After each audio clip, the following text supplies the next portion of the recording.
Welcome to DBL. I'm Tori. I'm in for Sam, and we got Stephanie Jones. She is here with us today. What up, girl? Let's do it, everybody. How do you know when a journalist is doing their job?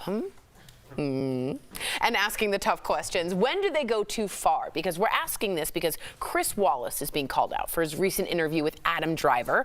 He asked him about his looks, saying Adam doesn't quite look like the typical movie star. Adam then had to weirdly defend his own looks. This is just the latest example of interview questions that are making people cringe.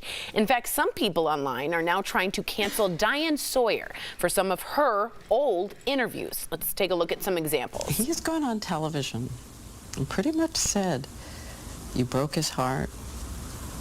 You did something that caused him so much pain, so much suffering.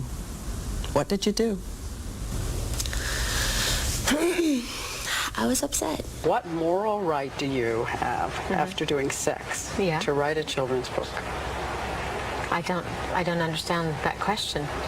It may be a bad shot, but this is real. I mean, the bones, that's real. Yeah, my bones, yeah. I'm 5'7" and thin. I can understand what you mean. But that's not just thin. No, what is it? Diane, tell me. Do you know? It's scary thin. That means I didn't know. She was like, I'm in trouble now. The question. Yeah. The tables have now turned. Move on. Yeah, the tables have turned. Diane Sawyer is not the only journalist facing this type of scrutiny. You guys are already writing in. Barbara Walters has also been called out for her past. Listen to this. One juror at the grand jury asked you why you kept having affairs with married men. Why did you? Why do you? You know, you could stop these rumors. You could say, as many artists have, yes, I am gay, or you could say, no, I'm not, or you could leave it as you are, ambiguous.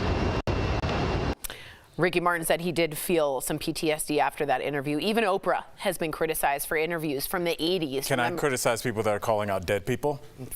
When it's your turn. Okay. Remember the time she had 20-year-old Cindy Crawford stand up and show off her looks? Cindy recently came out and said that made her feel like chattel. All right, this is just a picture, a video over that when she made her stand up, kind of face the audience. It was very awkward. What do we all think of this? DBL Nation, is it fair to judge these old interviews by today's standards? We want to go to dblvote.com to weigh in. You are our fifth panelist. Al, you are speaking. Please have the floor. You know, that last interview we showed was from 1986.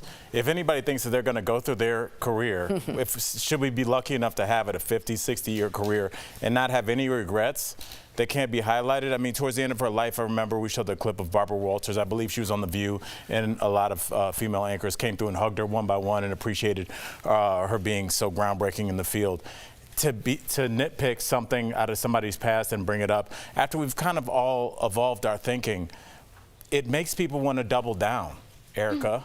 It makes people not want to admit that they're wrong, Steph, when you know you're not going to get, you know, you're still going to get the same amount of blowback from whatever you did. So what's the point of evolving? Well, you mean once you've course corrected and then you're going back and saying, but you did this before. I think it's interesting because if we're going to judge the people in front of the camera, then we kind of have to judge ourselves too, because this is what we, the American public, said that we wanted. You know, the ratings definitely reflected that. This was a time, and I'm not taking away from the feelings of the people who were victim to this, because I'm not going to defend the idea of someone being outed on television, or a woman of a certain age asking a very young Britney Spears about a breakup. And the way that she formulated the question, it wasn't a question, it was more of an indictment of what did she do. So I'm not going to defend it, but I do think that if we're going to have like this 2020 vision, then we need to also reflect on why we were so insatiable with this appetite. You're talking about a time when journalism went to tabloid and editorial. You had people who were interviewing world leaders and politics, and it was very hard-hitting news. Right. And now you're interviewing Britney Spears or asking Whitney Houston why she's so thin and implying that it's because of something nefarious. So once that switch happened and the global community decided this is what we wanted, this is what we started to get. Yeah. And that's just what it is. Supply demand, that's what we demanded. Steph, you're nodding to what Erica was saying. What do you think? Wholeheartedly agree with what America.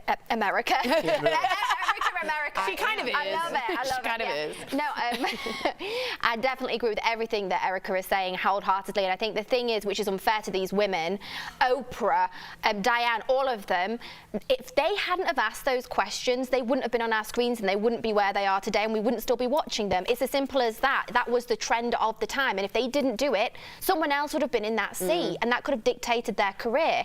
And I think times were so different then. We weren't as aware, we weren't as considerate. There wasn't cancel culture back then. And I think exactly what Erica said, that's what the audience wanted. And I hate us all pointing the finger solely at the interviewer. There is a full production team behind these people that wrote and helped organize those questions. There is the network upon which it was aired, and I'm sure aired many, many times for years to come. So at what point do we end the finger pointing? Yeah. It's not just one person. Right. And when do we fix the lens? It's just two different lenses. One's 2023, one's 1986. You can't fit them both together at the same point. I will say that I think that lens does show us who we are at any given time. The television reflects what we're interested in. People always, remember people always say, well, MTV doesn't show music videos anymore. That's because you stopped watching them. Yeah. When they started putting on whatever the teen pregnancy show, and that's when people started watching. People started watching The Real World. That's what people want to see. So now there's no more music videos. Whatever you want to see is on the television because that is you and that is us, and we need to own that and stop putting it on the interviewers or whoever's in front of the camera. And what do you guys really want to see is DBL? We all know that, okay? We know that. Let's get to the poll results. Is it fair to judge old interviews by today's standards? 89% of you say no. That is a strong majority. Very rarely on DBL do we have that.